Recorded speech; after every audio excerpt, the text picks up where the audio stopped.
Na década de 80 e 90, Pastor Jarbas de Almeida impactou muitas vidas com seu testemunho, onde conta como o Senhor o resgatou do inferno e lhe devolveu a vida na mesa de um necrotério. E mesmo passando mais de 40 anos, ele ainda traz em seu corpo as evidências de um grande milagre. O que você vai estar ouvindo aqui, não se trata de um sensacionalismo emocionante de um aventureiro sem sorte. E nem tampouco é também uma réplica de Cidade Alerta. Nada disso. Você vai ver, no pouco que você vai ouvir, o amor, graça, misericórdia, poder daquele que vive e reina para todo sempre. Porque só Ele pode fazer. Lucas 19:10 diz assim: porque o Filho do Homem veio buscar e salvar o que se havia perdido. Gálatas capítulo 1, versículo 15. Mas quando aprove a Deus que desde o ventre da minha mãe me chamou e me separou pela sua graça. Meu nome eu não vou repetir, queridos, algumas coisas que eu falei de manhã, que eu creio que está gravadinho e tal, para a gente poder ter um tempo aqui legal, tá? Pela graça do Senhor é que eu estou aqui. Na medida que eu fui me desenvolvendo, eu nem falei meu nome inteiro, né? Jarbas de Almeida Filho, nascido aqui em São Paulo. Venho de uma família, meu pai Jarbas de Almeida, mãe Sebastiana Lima de Almeida. Tiveram 13 filhos, eu fui o terceiro. Tudo começou quando eu, em formação, no ventre da minha mamãe, foi feita algumas tentativas para abortar aquela criança. Contudo, aqui estou eu. Sabe por quê? Pela misericórdia do Senhor é que eu estou aqui. Na medida que eu fui me desenvolvendo, alcancei a idade da razão. Percebi que as condições socioeconômicas que envolvia a família eram uma senhora pobreza. Meu pai, sambista, boêmio, pouco se importava com a família. Mamãe, empregada doméstica, vinha altas horas da noite com sobras de comida para socorrer os seus filhinhos. Durante o dia, incomodávamos os vizinhos para tomar café, para almoçar, assim sucessivamente. Começou a nascer no meu interior uma preocupação, não tinha nem tamanho. Eu vou falar uma coisa aqui para vocês, parece uma heresia. Não tem nada a ver, eu estou 38 anos falando a respeito do reino dos céus, a mentira não cabe no reino dos céus. Nem todas as vacinas infantis eu tomei. Como é que eu estou com esse corpo? Pergunta para ele. Na medida que eu fui me desenvolvendo, alcancei a idade da razão. E eu percebi que as condições não eram boas. Aí o que eu fiz? Eu antigamente tinha aqui uns lixão em São Paulo, e o pessoal coletava alguns materiais recicláveis, lata, alumínio, papelão, pá. E me deu assim um desejo de um saco lá que eu arrumei lá com um vizinho. E eu pegava, uma hora era papelão, outra hora era papel. O que eu aguentava levar até o ferro velho, alumínio, alguma coisa assim. Mas era bem pequenininho mesmo. Foi difícil de eu desenvolver o meu físico. Quando atingia um certo valor, o que eu fazia? Tinha um vizinho que gostava muito de mim, aí eu dava para ele contar para mim, que eu não sabia contar. No tempo do merréis, do tostão. Aí quando atingia um certo valor, o que eu fazia? Embrulhava para mim, eu ia lá para a Vila Matilde. Tem aqueles trem que faz Brás, Mogi das Cruzes, pá? Então, esses trem, eu varava a estação. Por quê? Por 2 motivos. Primeiro, se eu fosse pagar, ia me fazer falta. Segundo, pela minha menoridade, eles não deixariam eu embarcar. Aí eu entrava lá na plataforma lá, geralmente sempre alguém, sem sair para fora, né? Sempre alguém intercedia por mim, pá, e eu com aquela tabuletinha aqui assim. E os trem, você sabe como é que é? Antigamente, não sei se ainda está assim, mas quebrava uma porta de uma composição, já era. Eles não arrumavam mesmo. E eu, assim, segurando, assim, não horário de pique, Horário de pique era igual sardinha em lata, o nego vinha pro lado de fora, assim, grudado no trem. Aí eu segurando aqui assim, cheguei num terceiro vagão, tinha 2 camaradas ali sentados, falou, e aí, pivetinho, o que você tem aí, pá? Falou, aqui, ó, tem cocada, tem pé de moleque, tem chiclete, tem... Então, pá, mão. Aí começaram a comer e tal, pá, e eu fazendo meu castelinho. Bom, agora eu vou, eles me pagam, eu vou embora, vou comprar um pedação de carne, vou comprar leite e vou comprar pão para me fazer a festa com meus irmãozinhos. Mas o mundo é cruel, senhores.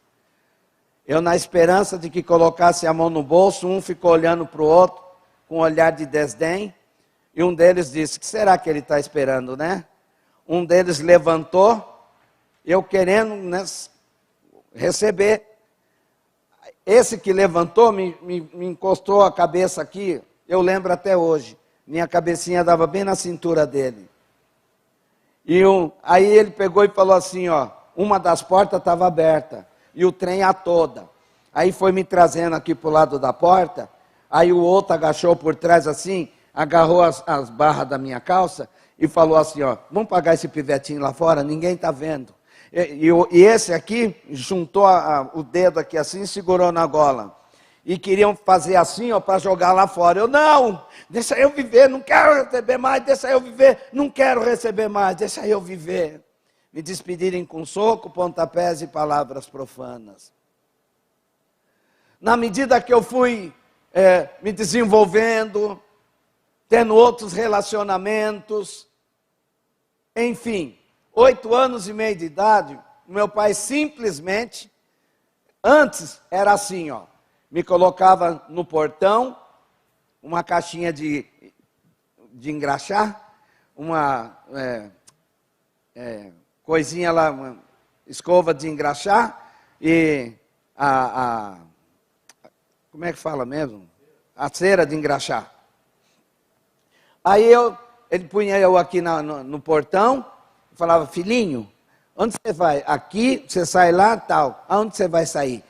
Papai, no ponto do ônibus. Pois é, não me volte sem uma garrafa de Beer Night e um maço de cigarro. Não tinha condições de voltar para casa mesmo. Mas dessa vez foi diferente.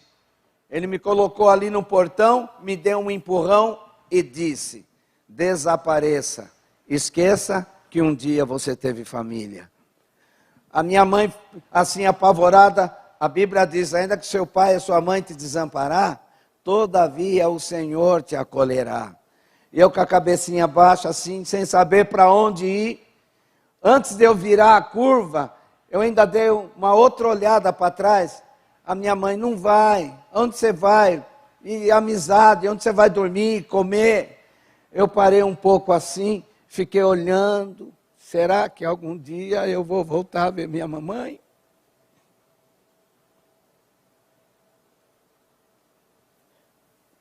E fui para o mundo. Resumindo, queridos, com o tempo, com aquelas crianças, né? Um punhado morria nas calçadas da grande São Paulo, pela madrugada, pelo frio, eu estava no meio. Mas o Senhor teve misericórdia, e eu descobri na Bíblia, Isaías 41:9, tu a quem tomei desde os fins da terra, e te chamei dentre os seus mais excelentes, e te disse, tu és meu servo, a ti te escolhi e não te rejeitei. Dali para o tráfico. Eu estava na favela, uma certa feita, a maior favela que tinha em São Paulo, na Vila Maria. E os caras estavam ali, jogando conversa fora, alisando arma, e tinha 2 assim perto de mim, falando assim, ó, então, meu, é aquela fita lá e tal, nós vamos para levantar ou não vamos? Então, primeiro nós temos que ir lá na dona lá, buscar um passe protetor e pá, aí a gente, levanta a fita. Mas vamos levar o pivete com nós, eu estava junto. Vamos levar o pivete com nós. Chegamos naquela casa, deparamos com uma mulher toda vestida de branco, com vários colares no pescoço. Esta, com olhar sagaz, mediu-me de alto a baixo e disse, esse menino tem um espírito de luz muito forte, é um orixá. Se faz necessário ele fazer um pacto de sangue. Diante de tais palavras persuasivas e traiçoeiras, conhecimento algum tinha eu de Deus. Me colocaram numa roda de pólvora e começaram a tocar lá aqueles atabaques lá, aquelas fumaças de incenso, e aquela senhora me ensinou umas palavras feias, esquisitas, e que era para mim ficar citando sem parar. E ela também. Ela ficava rodopiando assim, enquanto a batucada lá, e citando umas palavras esquisitas, e apontando assim para a minha cabeça, só pela minha cabeça. Passou, creio que fração de uns 4, 5, até 8 minutos mais ou menos, não deu para computar direito. Do lado direito, abriu-se uma porta, um rapaz de branco, descalço, com uma cabeça de bode na mão. Creio que tinham acabado de sacrificar o animal. Ele entrou, ela pegou aquela cabeça de bode, começou a salpicar na minha cabeça e citando aquelas miseráveis palavras. A partir daquele momento, aonde eu entrava, ninguém me via. Entrava numa residência para roubar, com pessoas dentro ou não, era a mesma coisa. O comércio, independente de épocas de festa, movimento, eu encostava perto do caixa, o caixa cruzava os braços, a fila ficava desapercebida, um olhando para o outro, olhando para outras coisas. Era um sinal que era para abrir a gaveta, para jogar na tiracolo. Um dia eu estava entrando, antigamente aqui em São Paulo, a polícia, a Guarda Civil, era do Juizado de Menor, aqueles de farda azul marinho, não sei se ainda é. E a Afanásio, não tinha Afanásio, era a Patrulha Bandeirantes, os repórteres policiais, e o Jacinto Figueira Júnior, o homem do sapato branco. Cara, quando eu estava entrando no estabelecimento, ocasionalmente o juizado circulando naquela área, eles me viram, e eu também os vi. Aí eu embirosquei para dentro, citando aquelas palavras. Aí eles entraram e falaram, aí, cadê aquele menino que entrou aqui dentro? Não, o proprietário, né, ficou em papos de aranha. Não vi ninguém aqui. Não, você escondeu o pivete. Não, baixa as armas aí, pode entrar. Não estão me vendo? Não estão me vendo? E com 13 anos, já estava comandando uma quadrilha de delinquente juvenil.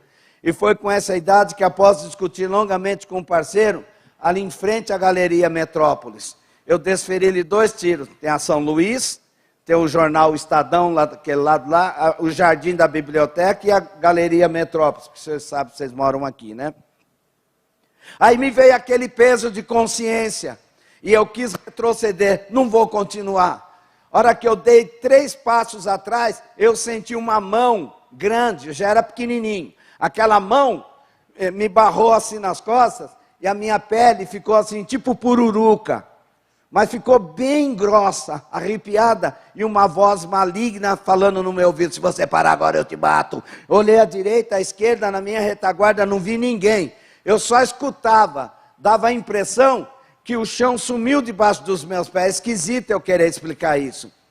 Aí que eu fui perceber que eu não havia feito o pacto de sangue com o espírito de luz. Ora, senhores, espírito de luz não ia querer nada com sangue meu, nem tampouco me levar a tentar contra a vida de quem é quem, para matar quem. Outro sim. Espírito de luz não vem de baixo, ele vem de cima, Espírito Santo de Deus. É Ele quem tira toda a treva, toda a complicação das nossas vidas. Ele não precisa de vela, não precisa de copinho d'água. É Ele que dá a nos descedentar da palavra. A minha vida foi se degringolando de mal a pior. Com 18 anos, porque muitas vezes a gente combinava, quando parceiros iam presos, para buscar na delegacia, aí fulano foi preso e tá, e aí vamos pôr um advogado, e tá aqui advogado, meu, tá com medo, meu? Falei, que medo, meu, vamos lá, entrar na delegacia de madrugada, pegar delegado, soldado, quem vir pela frente, carcereiro, entrar lá para dentro da carceragem, fulano, cadê você? Quem é? Não te interessa, viemos te buscar, põe a mão para fora. Punha a mão para fora, tirava ele, colocava os polícias lá. Mesma coisa para sumariar. Quando ia para o fórum sumariar, alguém dava o esquema para nós, ia com 2 carros. O da frente parava num farol estratégico, o de trás já descia, já para rendendo os polícias. E o farol, o pessoal buzinando, e o farol travado, e tira os policiais do banco, e abre lá atrás, tira os parceiros, joga os policiais lá fora, e rum. Quantas vezes que ele saía trocando tiro com polícia, pulando cerca, telhado, E muitas vezes, dependendo do tiro, do momento emocional da pessoa, nem sente a bala entrar. Mas quando o sangue esfria, só a graça. Aí eu ficava, pô, não pegou nenhum tiro em mim? Nossa, acho que a dona Aparecida me livrou. Ou o Zé Pilintra, quer dizer, o Zé Pilantra. Eu quero crer que entre nós há pessoas que já passaram por momentos dramáticos na sua vida. E por falta de conhecimento da palavra de Deus, você não atribuiu a glória a Deus. Você diz que Buda te livrou, que Aparecida te livrou, que Zé Pilintra te livrou, e assim sucessivamente. Eu quero deixar bem claro para você, amigo. Quando você chegar na sepultura dos tais, você vai ver uma plaquinha escrito, aqui jaz. Já era, acabou, é passado. Quando você chega no sepulcro, onde repousar o corpo santo do Senhor Jesus, você não vai ver uma coisa e vai ouvir outra. Você não vai ver a plaquinha do aqui jaz. E você vai ouvir, quem você está procurando não está mais. Ele vive e reina. Ele está à destra do Pai. Ele ressuscitou.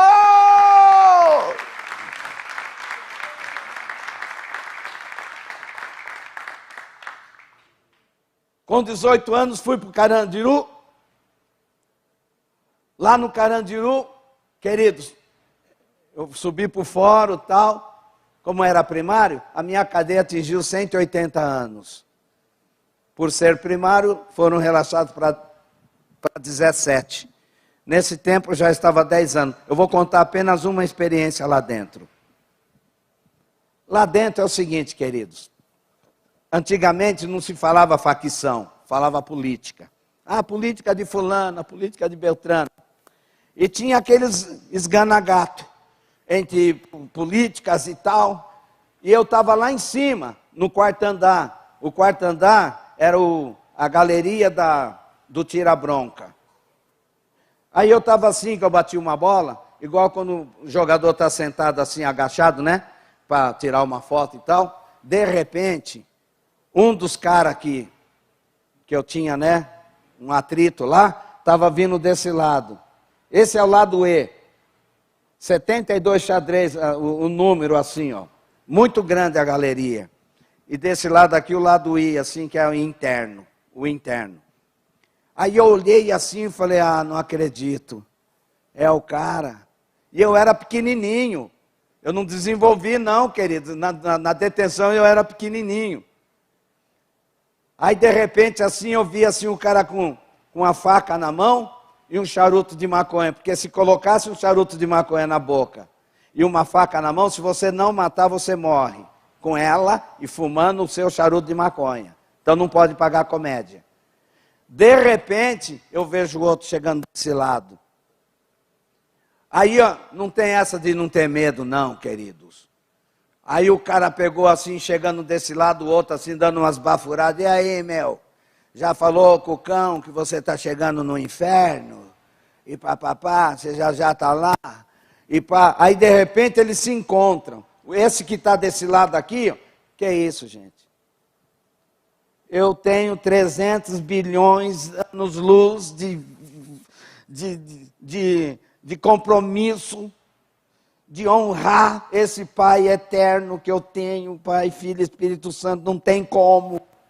Não tem como. O cara aqui na minha frente assim, ó. Então, meu, vamos chegar às facas. Aí vamos encontrar o bico das facas aí. Aí o de trás assim, então, meu. Aí dava umas bafuradas em cima de mim. Para ir bem louco, tal, para o inferno e tal. Aí de repente, o de trás rilhando os dentes. Não era ele. Não era ele. Deixa esse cara aí. Deixa esse cara aí.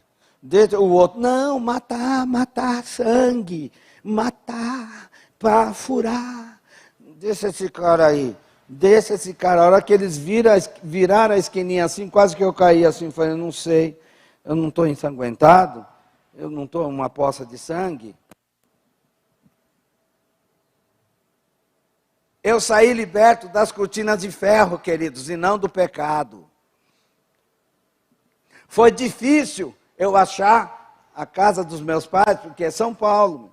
Você está morando num bairro aqui 10 anos, você fica ausente, você vai saber. É um caso sério, mas consegui. Consegui, bati palma, tinha uns irmãozinhos tudo pequenininho. Aí, de repente, vem aquelas massas de negrão, aqueles beiçadas, e pá, algumas gramas assim de beiço. Ô, negão, é o Binha, onde você estava? Eu estava na casa de detenção, Avenida Cruzeiro do Sul, 2630, Carandiru, pavilhão 9, sede de disciplina, carabina, diretor Coronel Guedes. Mas por que não escreveu uma carta para a gente fazer alguma coisa por você?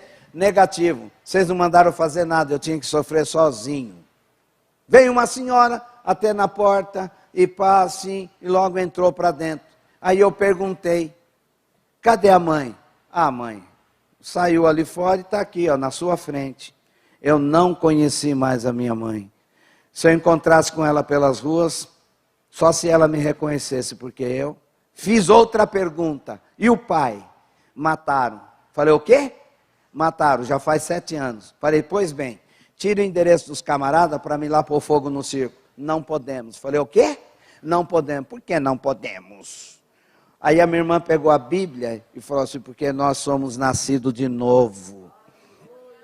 Eu falei, como é que é? Nascido de novo? Entrou na mãe, tornou a sair?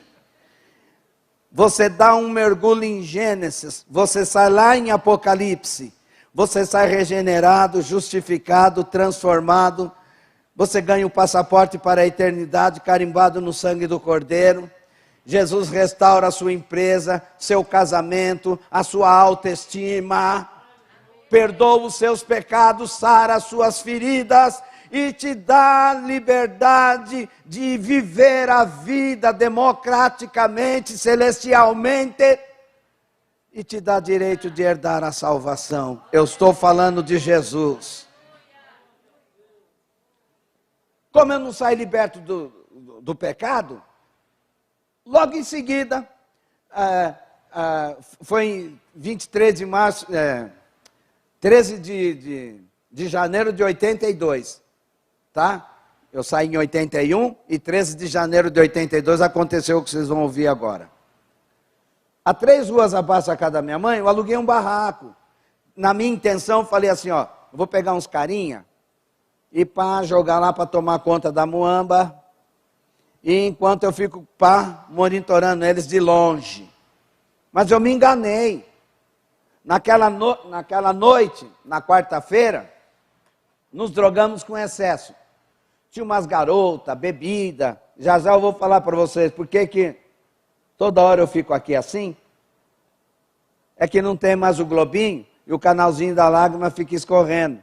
Como não tem o globinho para umedecer, não fica legal para... Tá? Não se irrita de me ver. É que eu tenho que dar uma manutençãozinha aqui para não ficar feia a aparência.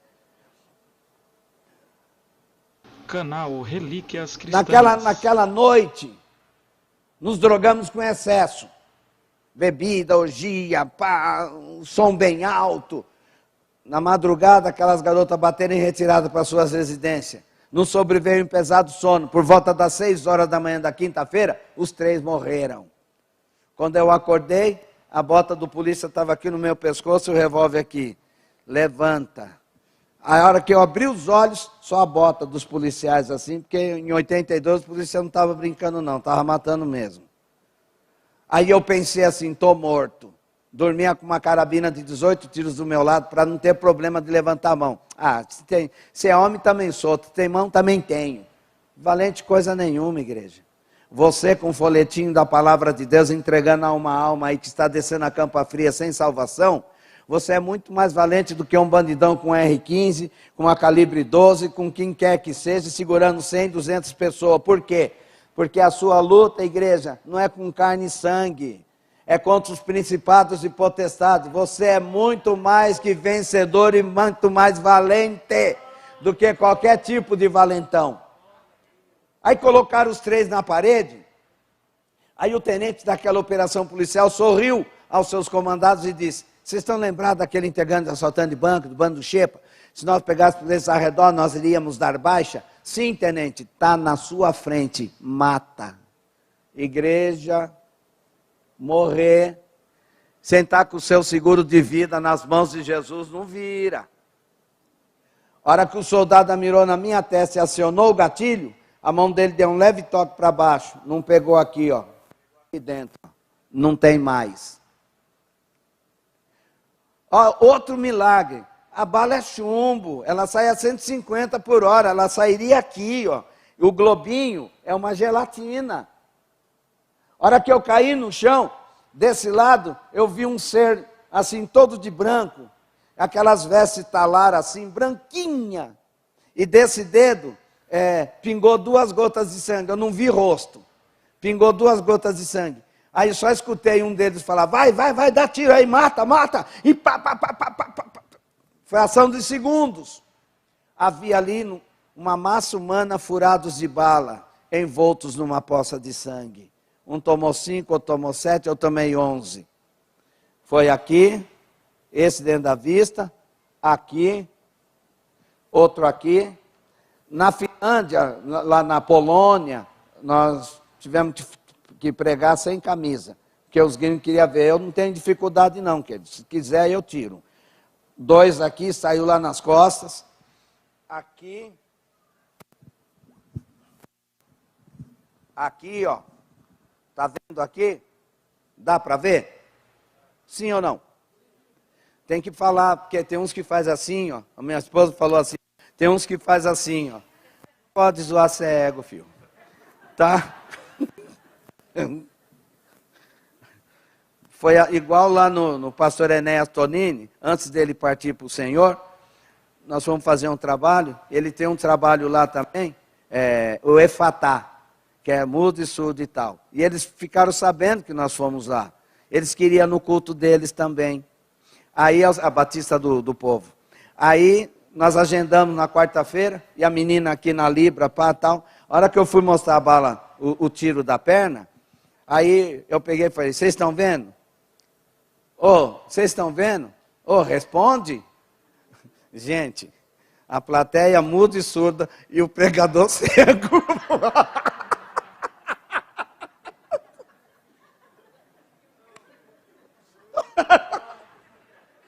Pai do céu, ainda bem que o Senhor é misericórdia.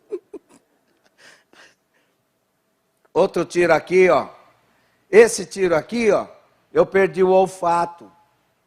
Os profissionais da medicina, eu creio que tem alguns aqui, que pode confirmar, que me disseram que perdeu o olfato, perde o paladar, mas eu tenho paladar. Aí, é muito comum algumas pessoas me perguntarem se eu enxergo com essa vista. Não enxergo, querido. Inclusive, quantas vezes a minha esposa falava assim, ó, tem um assim, tal, passando um negócio na mão, e um com papel, outro com lenço. O que tem aqui na minha mão? E tal. Falar, o que tem na sua mão é 5 dedos. Se não tiver problemas. Está forçando? Aí, os policiais, quando estavam arrastando os 3 lá para o Camburão, um rapaz me falou, depois de muitos anos, me vendo dar testemunho, ele falou assim, Jarbas, é o seguinte, eu vi, eu estava indo para o serviço, quando os policiais estavam arrastando os 3, que nem 3 cão mortos. Não dava para ficar olhando para você, porque os buracos das balas, eles ficam muito dilatados.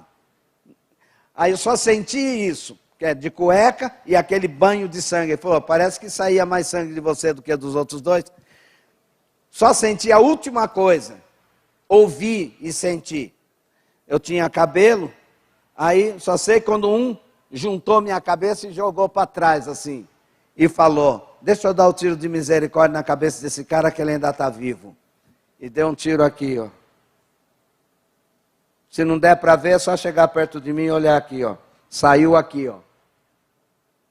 Agora me explica, como que eu estou aqui?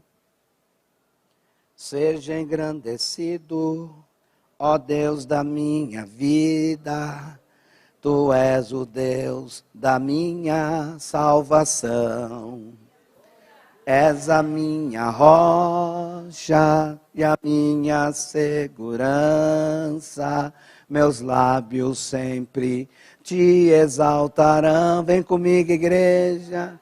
Aleluias. Te louvo, pois sei que sobre todos és Senhor. Aleluia, te louvo, pois sei que sobre todos és Senhor. Levaram para o hospital da Zona Leste, na Vila Formosa. Disseram que lavaram o corpo de um, do outro, colocaram na gaveta. O Senhor fez uma coisa, os médicos disseram assim, ó, fazer o que aí? Eles falando, né? Fazer o que aí? IML.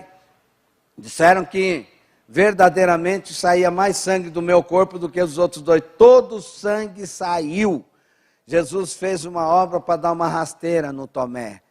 Só ficou marcada de vermelho as minhas veias. Todo o sangue saiu. Lavaram o corpo de um do outro, colocaram na gaveta. O terceiro defunto ficou lá na mesa, porque as enfermeiras, o que eu estou falando agora é o que eles falaram, tá? Foram solicitadas para atender lá um chamado e tal. Aí jogaram um lençol em cima do terceiro. Quando retornaram, estava tudo seco e tal. Só que é o seguinte, queridos, quando a minha alma saiu de dentro do corpo, eu me vi numa dimensão excessivamente escura, de uma caloria sobrenatural. Eu não tenho palavras. Uma mão peluda, com unhas enormes, agarrou no meu calcanhar e foi descendo. Eu vendo assim o meu corpo, saindo pelas pernas assim, ó. A alma saindo assim. E eu, não quero, não quero, não quero, não quero, não quero. Caiu ali, não quero. Aquele cheiro de enxofre, barulhos de corrente, milhares e milhares de almas, gemendo, berrando, se descabelando. Muitos faziam assim, ó. Ai, chega, não aguento mais, para, não aguento mais, chega. Ai, aquele ai que nunca mais. Quantos ouviram a palavra de Deus e brincaram com a Bíblia? A Bíblia é papel engole tudo. E hoje gostaria de estar aqui no seu lugar e já não pode mais.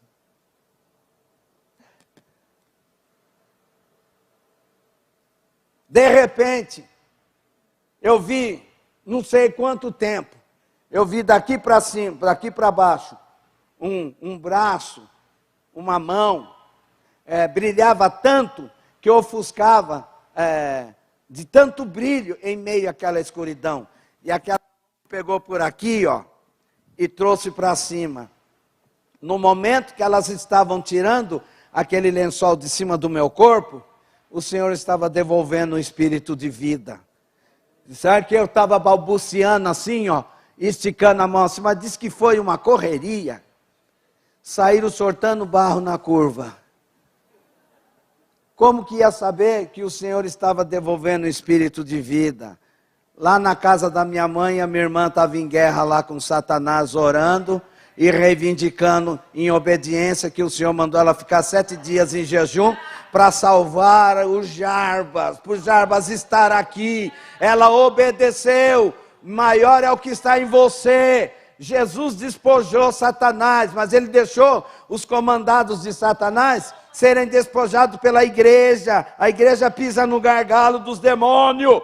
Em nome de Jesus, a autoridade é nossa. Foi para o hospital do Tatuapé, depois de lá, para o hospital das clínicas. Depois de 3 meses, eu voltei à lucidez. O que eu mais temia, como disse Jó, isso me aconteceu. Eu estava no hospital das clínicas, de repente, parece que você acorda de um sono.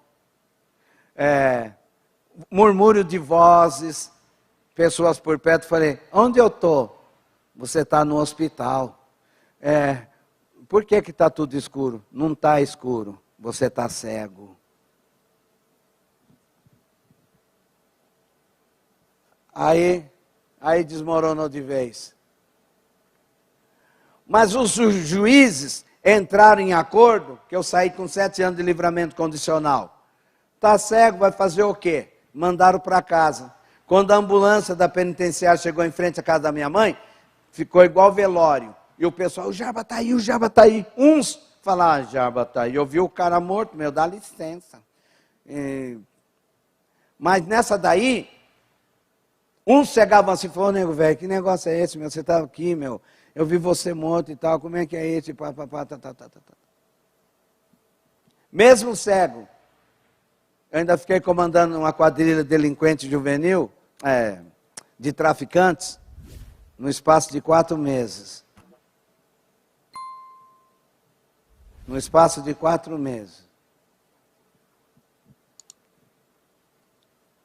Eu não acreditava no inferno. Amigo, se você crê, existe. Se você não crê, existe a mesma coisa. Céu e inferno existe. Você está diante de uma pessoa aqui que também não acreditava.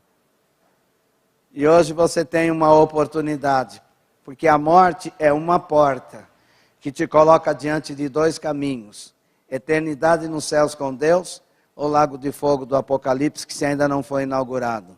A besta, o falso profeta, Satanás e todo tipo de demônios, e quem desprezou a palavra de Deus, serão jogados lá no lago de fogo, onde o fogo nunca cessa e o bicho nunca morre. A oportunidade está aberta para você. Teve uma casa de recuperação que foi fazer um trabalho lá na igreja da minha irmã, depois de 2 anos isso, eu estou dando um pulo aqui. Aí me levaram lá na igreja, tudo da alta sociedade, ex-bandido, ex-homossexual, ex-mendigo, ex-pai de santo, ex-lésbica, prostituta, traficante, tudo do high society. Aí eles combinaram com a minha irmã de me jogar dentro da perua, falou para minha irmã assim, vai buscar as coisas dele, e aí a gente fala que vai dar um rolê com ele e tal, pá. E assim aconteceu. Naquele dia, eu ergui as mãos, compreendendo o valor da cruz, que Jesus, não sei como, mas ele me amou, eu entendi ali que ele estava me dando uma segunda chance, eu não podia deixar vazar, de jeito nenhum. Aí o que acontece? Me jogaram dentro da perua, e pá, dando um pá comigo e tal, para dar um passeio, que nada, minhas coisas já estavam tudo lá. Quando fui acordar direito, estava lá em Saltinho, lá em Piracicaba, mas fiquei nervoso. Fiquei 5 anos. Aí me formei obreiro lá dentro e tal, já está falando, casa de recuperação, vai dar trabalho mesmo. Aí saí, o senhor falou que ia me dar uma esposa. Aí eu falei assim com ele, eu estava ali em Nova Odessa, porque aquela região ali o pessoal chamava muito, ia me buscar na casa de recuperação para dar testemunho, para pregar, aconselhar rapazes assim que estavam nas drogas e assim por diante. Então eu peguei uma amizade forte. Eu estava na casa de uma irmã assim orando, aí eu falei, Senhor, o senhor está lembrado? O senhor falou que ia me dar uma esposa? Falar para Deus se está lembrado. Não é possível que ele não ri. De repente, o Senhor me prepara, o Senhor falou assim, ó, não vai atrás, trarei na sua frente. Agora, esse esquema do nosso casamento, eu e essa gata, vem cá, minhau.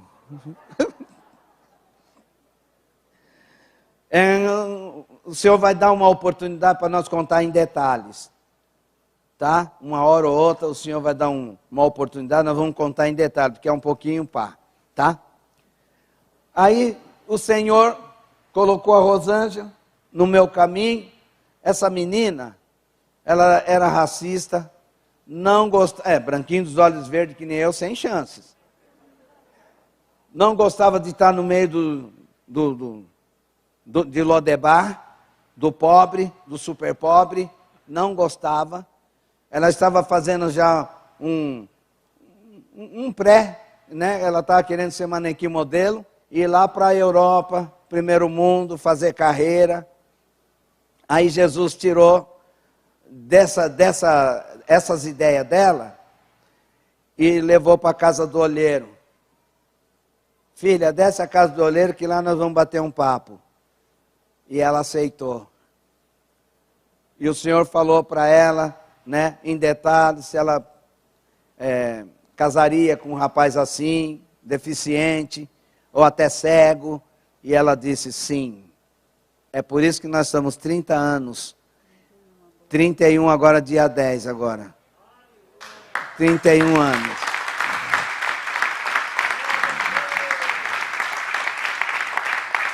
Depois de 4 anos, Jesus preparou para nós o Emanuel. Aquele frango caprichado ali, ó. Não sei nem se eu estou apontando certo. Eu amo muito, sabe? Por isso que eu gosto de zoar ele. Não, nós se dá bem. A família, pá, é assim mesmo. Amém? Então, queridos, aí, 4 meses, namoro, noivado e casamento. Gente, nem documento eu tinha. Nunca trabalhou na vida. E aqui, Dondoquinha, pá, tá, modelo e tal. E de repente, Jesus pega um bagulho e joga no caminho dela e fala, ó, cuida aí pra mim. Melhorou muito. Depois que o Senhor pôs ela na minha vida, ufa! Melhorou tudo. Porque eu precisava dela. Aí trouxe o Emanuel, que nós precisávamos dele. E nós estamos ali, eu era da Assembleia de Deus, ficamos 25 anos lá. E o Senhor colocou nós na cidade de Nil Dessa. Lá, Nova Odessa. Eu que gosto de falar Nil Dessa. E nós estamos 12 anos ali debaixo da cobertura da Rede Apostólica Aliança. Igreja Apostólica Almas para Cristo, IAC. Qualquer coisa você aciona lá o Facebook, IAC, que é a Igreja Apostólica Almas para Cristo, para assistir alguma coisa. Quando você estiver com saudade de nós, olha nós lá. E o Facebook, o YouTube do Pastor Jabas de Almeida. Aí vocês vão ver nós lá. Veja essas e outras mensagens aqui no canal e continue sendo abençoado pela palavra de Deus.